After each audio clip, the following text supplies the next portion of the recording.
자, 평가 방식. 요 평가 방식은요, 기술적인 거니까, 기술적인 거, 뭐 이론적인 거니까 여러분들이 나중에 공부하시게 되면은 뭐 배우시게 될 것 같아요. 뭐 간단히 얘기를 하면요, 우리가 이제 감정평가를 그럼 니네 도대체 어떤 논리로 하냐, 어떻게 하냐, 어떤 기술을 가지고 감정평가를 하냐라고 물어봤을 때 우리는 이런 원가 방식, 비교 방식, 수익 방식이라는 세 가지 측면에서 부동산의 가격을 각각 한번 따져보고, 그리고 그 결과들을 이제 곰곰이 생각을 해가지고 우리가 최종 결정을 낸다라고 얘기를 합니다. 그런 거예요. 원가 방식 같은 경우는 뭐 이게 얼마 들었기 때문에 얼마보다는 비싸야 된다라는 정보를 주고요. 비교 방식이라는 거는 옆집이 뭐 얼마 정도에 거래됐기 때문에 그 옆집인 이 부동산도 얼마 정도 되지 않겠어? 라고 하는 비교 측면에서 생각해 보는 거고, 이 수익 방식이라는 거는 월세가 얼마 나오기 때문에, 혹은 나중에 이제 가격 상승이 어느 정도가 예측되기 때문에 지금 한 요 정도 가격이 돼야 되지 않겠어? 요렇게 생각을 하는 겁니다. 즉, 요 세 가지 측면을 잘 고려해서 우리가 종합적인 판단을 해서 감정평가액을 정한다라는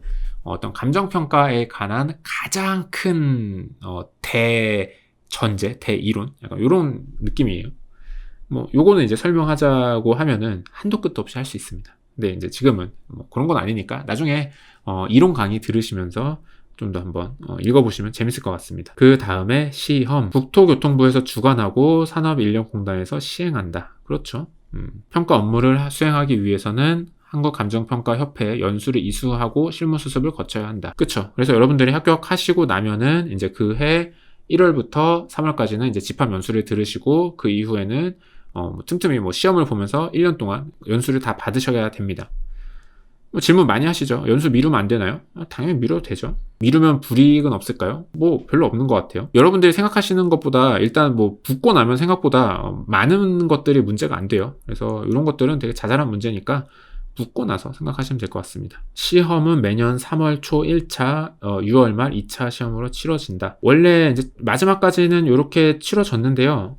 이번에 코로나 때문에 좀 밀렸죠. 밀리면서 또 내년에는 언제 치러지게 될지 지켜봐야 될 것 같아요. 원래대로 다시 돌아올지, 뭐 밀린 채로 그냥 계속 올해처럼 내년에도 볼지, 그거는 좀 지켜봐야 될 것 같습니다. 1차는 과목이 이렇게 이루어져 있다. 뭐 넘어갈게요. 2차는 이렇게 돼 있다. 2차, 보통 2차 과목을 고시 공부를 해본 친구들한테 얘기를 하면 굉장히 재밌어 합니다. 뭘 재밌어 하냐면요, 야, 과목이 3개밖에 안 돼? 라는 거에 되게 재밌어 합니다. 과목이 뭔데? 실무, 이론, 법. 그래?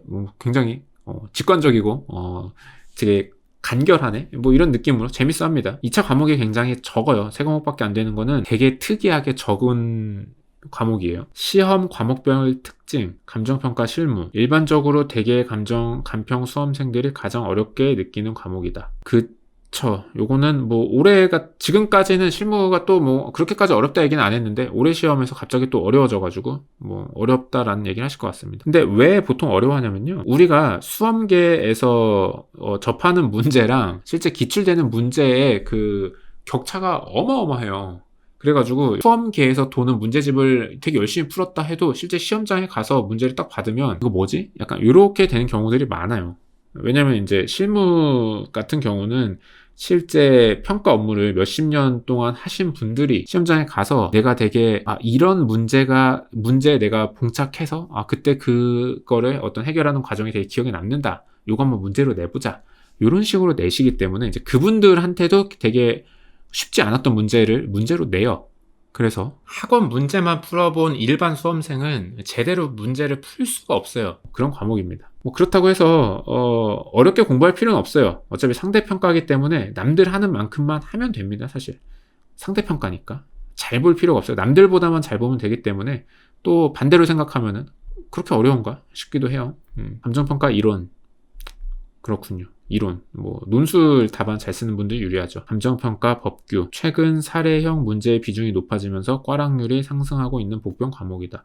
요거는 좀 예전 얘기인 것 같아요. 사례형 문제로 바뀐 지는 이제 되게 오래됐고요. 법규는 사실은 점수를 퍼주는 과목이에요. 법규는 점수를 잘 줍니다. 그래서 법규를 좀 전략적으로 준비를 하시면 시험 공부하시는데 뭐 도움이 되시죠. 근데 다만 이제 법규를 좀 어려워하시는 거는 딱 이렇게 얘기합니다. 법규는 울고 들어가서 웃고 나오는 과목이라 그래요. 처음에 여러분들이 어느 정도 토대를 다지기까지가 굉장히 어려워요. 굉장히 어려운데 거기 경지만 오르면은 그다음부터는 혼자서 뭐 좀 뭐 적당히 해도 뭐 시험 점수 고득점 받는 데는 전혀 어렵지가 않아요. 그런 굉장히 특징이 있는 과목이에요. 그래서 그 초반에 어려운 거를 얼마나 이제 간결하게 잘 헤쳐나가느냐가 어떻게 보면 수험 기간을 줄이는데 굉장히 중요한 역할을 많이 합니다. 그래서 법규는 감바스 저의 강의를 들으시는 걸 추천하겠습니다. 네, 물론 이제 다 잘 가르치세요.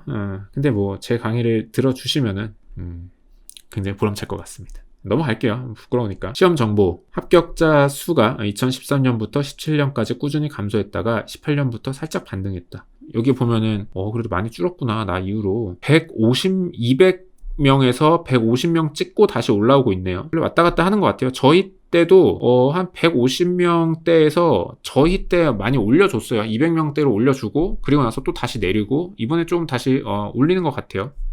근데 이게 합격자 수에 대해서는 저 개인적으로는요, 여러분들 너무 걱정하실 필요는 없는 것 같아요. 이게 왜 그러냐면은 우리 평가사가 너무 많아서 평가사들이 경쟁에 내몰리면 평가사들, 아까 제가 말씀드렸잖아요. 그 공정성을 유지해야 되는 평가사가 경쟁에 내몰리면 어떻게 되겠어요? 양심을 파는 거죠. 그런 일들이 벌어질 수 있기 때문에 국토부가 그거를 굉장히 잘 알고 있어요. 그래서 어떤 평가사들이 어느 정도 적정한 수익을 보장받을 수 있는 정도의 수준의 그런 평가사 수를 꾸준히 유지를 해주려고 노력을 합니다. 물론 이제 나라 정책 기조가 뭐 약간 취업이 잘 안 되다 보니까 뭐 이렇게 늘리라고 하는 압박이 있을 수도 있겠으나 기본적으로 그렇게 늘려서는 절대 감정평가의 기능이 작동하질 않아요. 사람을 많이 뽑아서 경쟁에 내모는 순간 평가 제도가 이제 의미가 없어지는 거죠. 그리고 그런 거를 이제 국토부에서도 굉장히 잘 알고 있기 때문에 이런 것들은 적절하게 조정이 될 수밖에 없습니다. 예를 들면은 이런 거예요. 먹고 살기 힘들면 도둑질 한단 말이죠. 그렇습니다. 그래서 개인적으로는 뭐 너무 많이 걱정은 안 하셔도 되지 않을까 싶습니다. 그리고 응시자 수 얘기도 좀 해볼까요? 요때 2000년 10년 초반, 그러니까 제가 붙었을 때 요때 한번 감정평가사 열풍이 불었어요. 이때 감정평가 업계가 이제 대형화를 되면서 국가가 의도적으로, 약간 국토부에서 의도적으로 감정평가 법인을 좀 대형화해서 몇 개 큰 거를 만들도록 했어요. 왜냐면 이제 관리하기가 편하니까.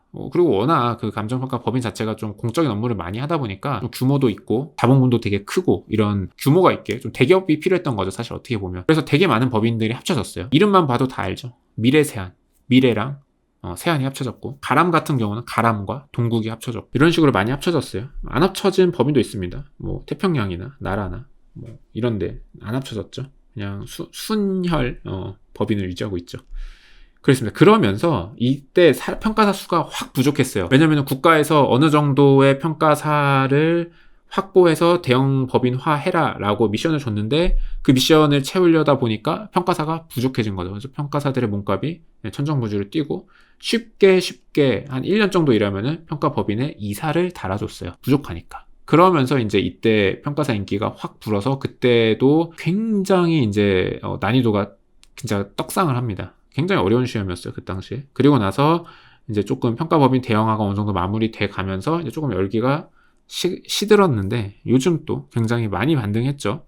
제가 알기로는 작년에 한 50% 늘었고 재작년에는 70% 정도 늘었죠. 자, 그 다음에 2차 시험의 난이도가 어렵다. 그쵸, 2차 어렵죠. 부동산 고시라고 불리며 부동산 고시라고 뭐 들어본 적은 없으나 좋은 표현 같아요. 지금은 사라진 사법고시 다음으로 장수생이 많았다.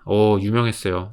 지금은 이제 좀 짧게 공부하신 분들 합격 수기도 많고, 그리고 이제 중개사 하는 학원에서 좀 감정평가사를 홍보하다 보니까 약간 감정평가사 시험 자체가 좀 만만한 느낌을 주고 있지만 사실 저 할 때만 해도 사실 장수생 많기로 굉장히 유명한 시험이었어요.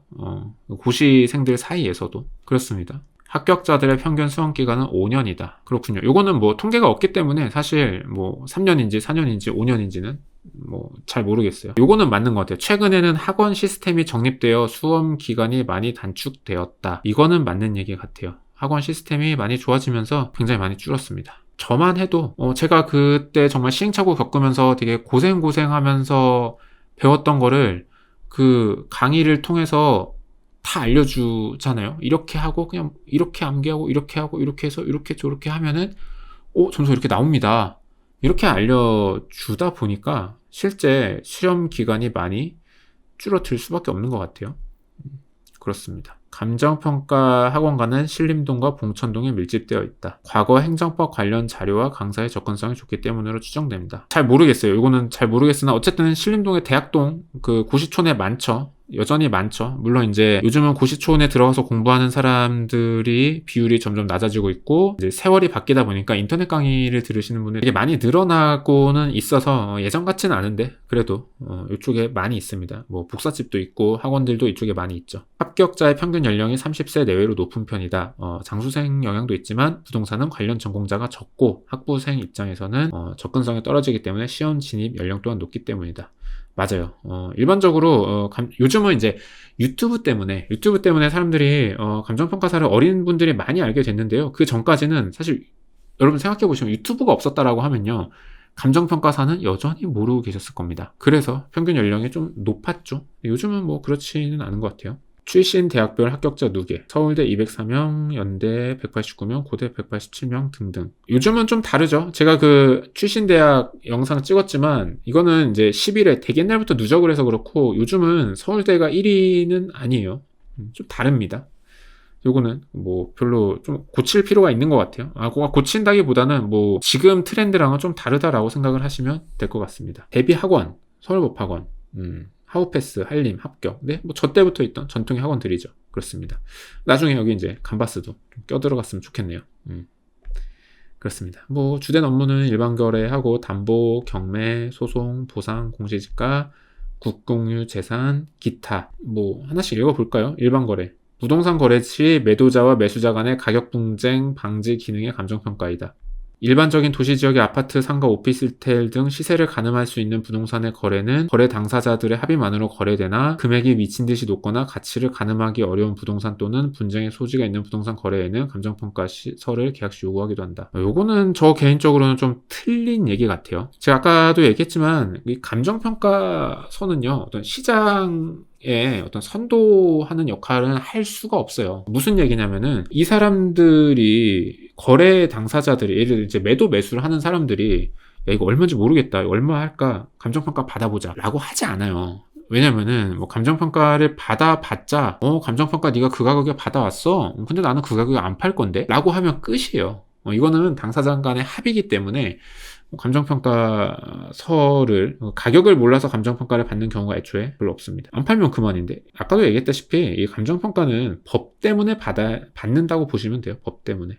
여기 나와 있네. 특수 관계자 간의 거래. 이건 법에서 감정평가를 받도록 해놨습니다. 상속세 법에서 받도록 해놨죠. 증여세 법에서 받도록 해놨습니다. 그래서 법 때문에 받고 있습니다. 담보 아까 말씀드렸죠. 담보평가 시장이 이제 나중에 영업을 하시면은 담보평가가 열심히 하면 되는 시장? 약간 이런 느낌이 있어요. 그래서 뭐 약간 한 만큼 나오는 시장? 좀 바쁘고 이런 고되지만 그만큼의 뭐 성과를 낼 수 있는 그런 성향이 강합니다. 그래서 뭐 어리신 분들이나 뭐 아무것도 백도 없다. 나는 정말 뭐 친구도 다 뭐 이런 관계된 데 있지도 않고 난 뭐 아무것도 없다 하시면은 뭐 담보평가를 많이 하시죠. 담보평가를 하면 이제 뭐 좀 바쁘죠. 바쁘지만 어떻게 보면은 되게 안정적인 수입이 있다는 거에서는 꽤 괜찮은 장단점이 있습니다. 경매는요 이제 법원에서 뺑뺑이로 배정을 합니다. 그래서 여러분들이 자격증을 가지고 있다는 이유만으로 나라에서 일을 줍니다. 그게 바로 대표적으로 경매가 있죠.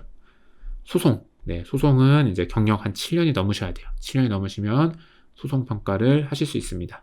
소송평가를 하면요. 되게 책임감이 여기서도 많이 느껴져요. 그리고 법원 일들을 하면 이제 피고나 원고 측에서 관련 자료들 뭐 이런 것들을 많이 받아보잖아요.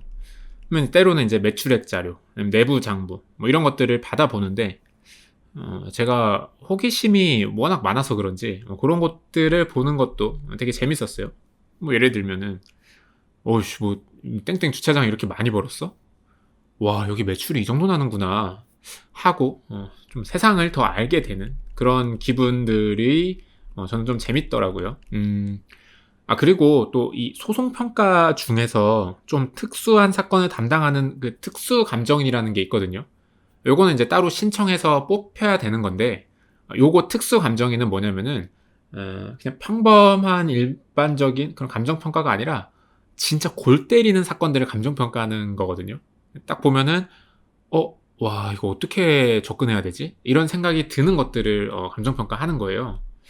근데 이거 뭐 잠깐 얘기를 해드리면은 뭐 전형적인 물건들을 하는 게 아니잖아요. 그래서 예를 들면은 뭐 5년 전에 부동산을 샀는데 뭐 그때 말을 하지 않은 부동산 하자로 인해서 뭐 피해받은 부분에 대한 보상금 산정, 아니면 뭐 향후 뭐 10년 뒤에 물류 창고가 호황이 됐을 때를 가정해서 지금 부동산 가격을 산정해야 되기도 하고, 뭐 이렇게 법원 특수감정인한테 들어오는 평가는 진짜 밑도 끝도 없는 평가들이 많아요. 그래서 좀 고민을 되게 많이 해야 되고, 이거를 어떻게 논리적으로 내가 어떤 논리로 이거를 가격을 도출해낼까라는 좀 고민을 많이 하셔야 되고요. 때로는 되게 창의성이 요구되기도 합니다.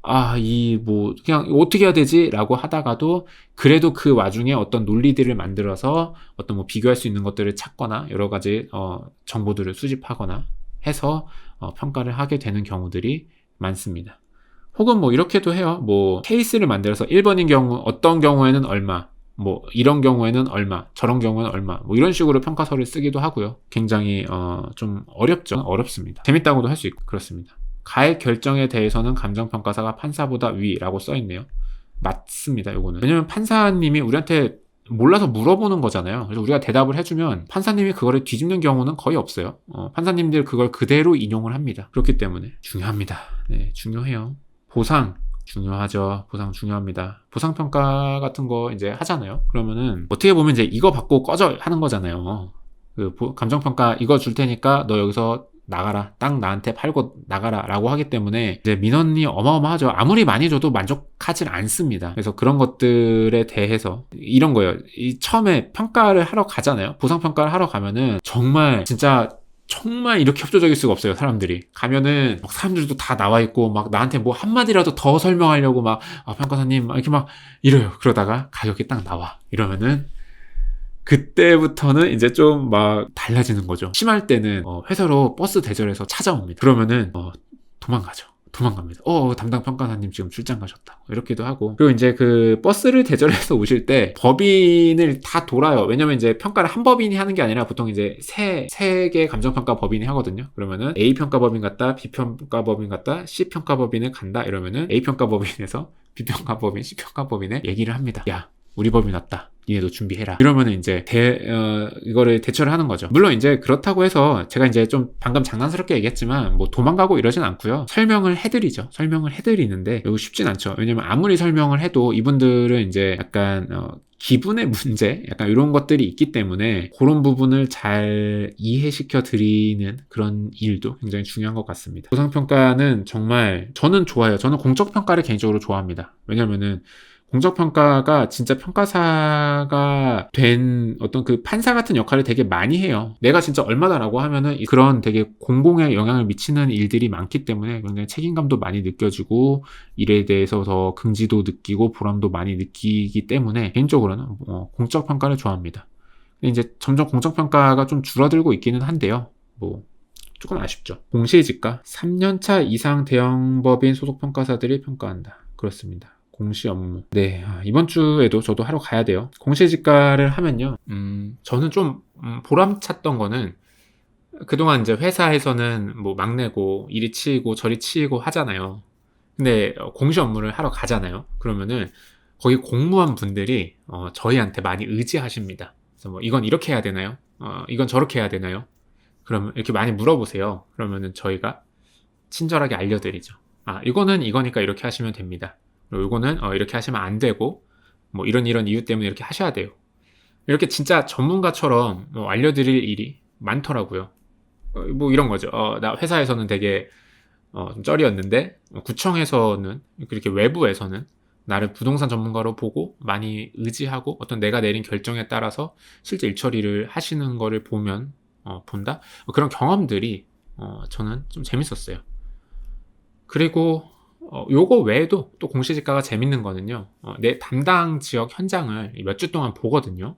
어떤 다른 동네를 진짜 골목골목 다 다니면서 하나하나 보고, 그리고 그 동네를 5년 동안 내가 내 동네처럼 평가한다는 거가 뭔가 되게 그 동네 애착도 되게 많이 생기고요. 그리고 그 동네에 대해서 그 누구보다 더 잘 알게 되고, 어디서 이제 그 동네가 나오면 되게 반갑고요. 뉴스 기사가 뜨면 그 뉴스 기사 하나도 다 찾아보기도 하고, 아니면 이렇게 보다가 이제 되게 잘 알기 때문에 부동산 들어가서 괜찮은 물건 없나요? 라고 물어보기도 하고, 되게 그런 재밌는 일들 많이 생깁니다.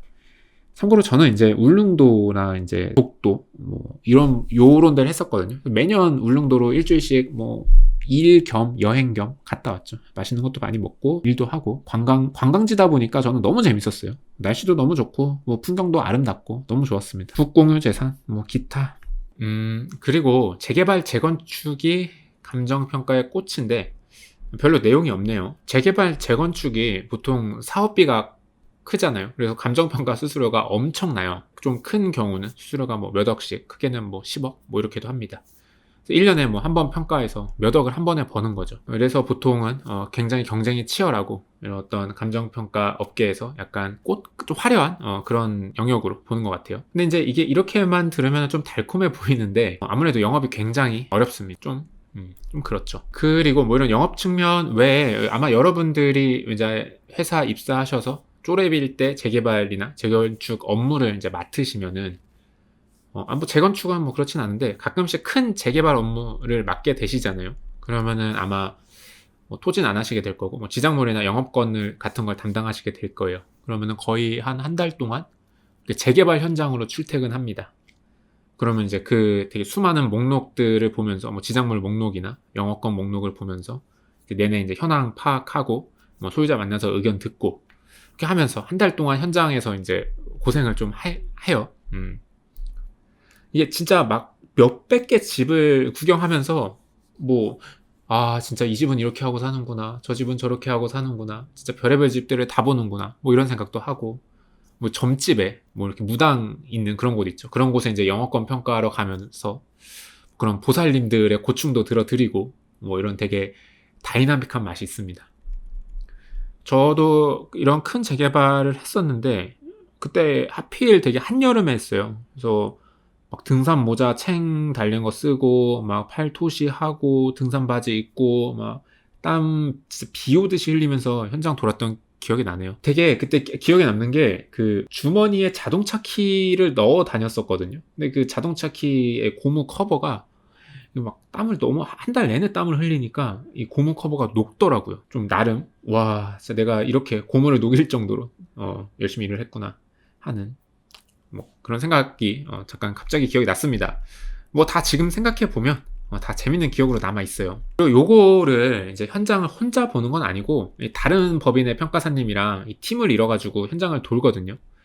그러면 이제 약간 복불복이긴 한데 대체로 재밌습니다. 다른 법인 평가사님이랑 이런저런 얘기도 하고, 그리고 또 나이도 또래고 성격도 괜찮다 이러면은 중간에 이것저것 밥도 같이 먹고 끝나고도 밥 먹고 술 마시고 재밌습니다. 그렇습니다. 자, 일단은 요번에도 이제 길어져서 여기까지 해보도록 하겠습니다.